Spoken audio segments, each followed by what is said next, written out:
बड़ी महत्वपूर्ण है कि ममता बनर्जी और चंद्रबाबू नायडू यह दोनों संकट में आ गए हैं। ममता बनर्जी को कोर्ट से भले राहत मिल गई हो, बुलडोजर पर एक्शन का रोक लगवा दी हो, लेकिन ममता बनर्जी के भतीजे अभिषेक बनर्जी पर जिस तरह से एफआईआर हुआ है और एक षड्यंत्र रचा जा रहा है, उन्हें जेल भेजने की कहीं ना कहीं तैयारी है और पार्टी पर शिकंजा कसने का। तृणमूल कांग्रेस, ममता बनर्जी की पार्टी जो है, 80 विधायक और 29 सांसद है, उस पर भारतीय जनता पार्टी की कड़ी नजर है। और जिस तरह शुभेंदु अधिकारी सीएम बने हैं बंगाल के अंदर, तब से सब कुछ शांत नहीं है बंगाल के अंदर। टीएमसी के कार्यकर्ताओं को बचाना है तो ममता बनर्जी को मजबूत और सड़कों पर दिखना पड़ेगा।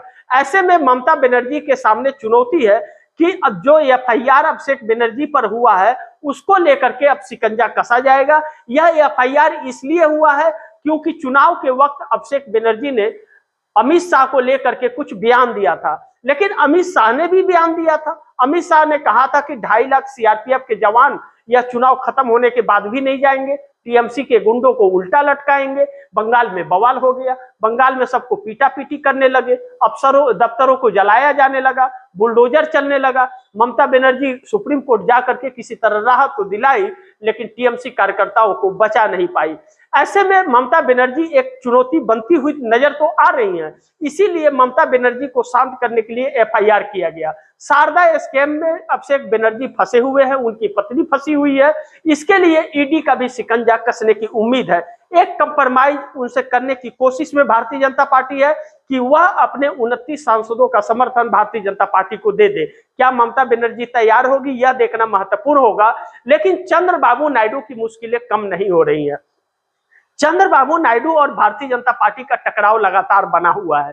चंद्रबाबू नायडू यह चाहते हैं कि केंद्र सरकार में वह एक बड़े ओहदे पर स्थापित हो जाए, उसके लिए वह चाहते हैं कि इंडस्ट्रियल मिनिस्टर उन्हें बना दिया जाए, लेकिन 7 महीने का वक्त हो गया, मोदी साहब उनकी बातों को नजरअंदाज कर रहे हैं। ऐसे में वक्त आ गया है, चंद्रबाबू नायडू चाहते हैं कि उनकी पार्टी का विस्तार हो, उनके बेटे नारा लोकेश को वह सीएम बनाए और सीएम पद से खुद इस्तीफा दे दे। आने वाला दिन नरेंद्र मोदी के लिए चुनौती इसलिए भी बन जाएगा कि अगर चंद्रबाबू नायडू की बातें नहीं माने तो 2 फाड़ भी हो जाएगा। इस बात से इनकार नहीं कर सकते, क्योंकि अब चंद्रबाबू नायडू केंद्र की राजनीति में 100% आना चाहते हैं और 2029 तक इंतजार नहीं करना चाहते, क्योंकि 77 साल की उम्र और 2029 में 80 साल के हो जाएंगे। तबियत भी उतना ठीक नहीं रहता, लेकिन नरेंद्र मोदी सुन नहीं रहे हैं।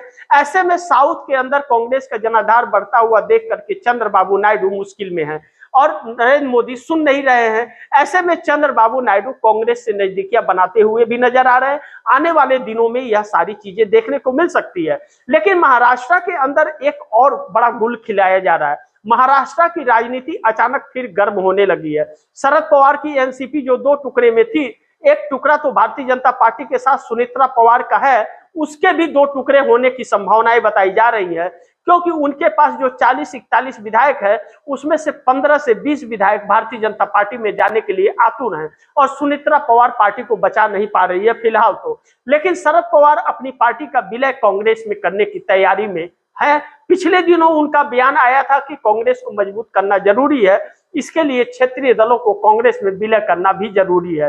कांग्रेस मजबूत रहेगी तो लोकतंत्र बचेगा, कांग्रेस कमजोर हुई तो आरएसएस का शासन होगा। अब ऐसे में शरद पवार ही इसका शुरुआत करने की कोशिश में है और शरद पवार कोशिश करेंगे।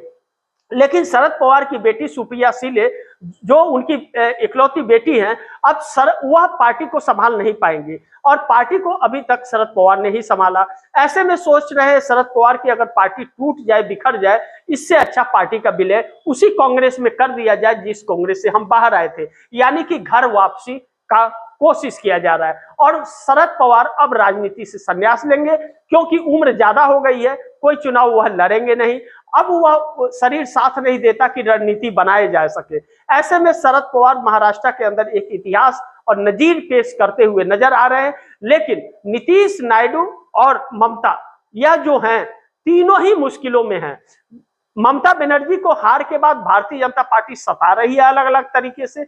ममता लड़ना तो चाहती है, लेकिन भारतीय जनता पार्टी आड़े आ रही है। जो भारतीय जनता पार्टी का पुराना काम है।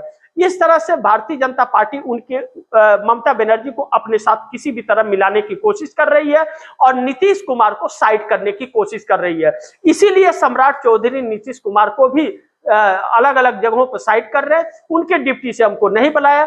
और लेकिन अब चंद्रबाबू नायडू मोदी के साथ ज्यादा वक्त नहीं रह सकते, क्योंकि अगर साथ रहे तो उनकी पार्टी बिखर जाएगी, सत्ता चली जाएगी। 2029 उनके लिए चुनौती महसूस हो रहा है और मोदी की वजह से चंद्रबाबू नायडू के वोट बैंक खसक रहे हैं। ऐसे में कांग्रेस जिस तरह से आगे तेजी से बढ़ रही है, जनाधार बढ़ रहा है, आंध्र प्रदेश के अंदर चंद्रबाबू नायडू डरे और सहमे हैं।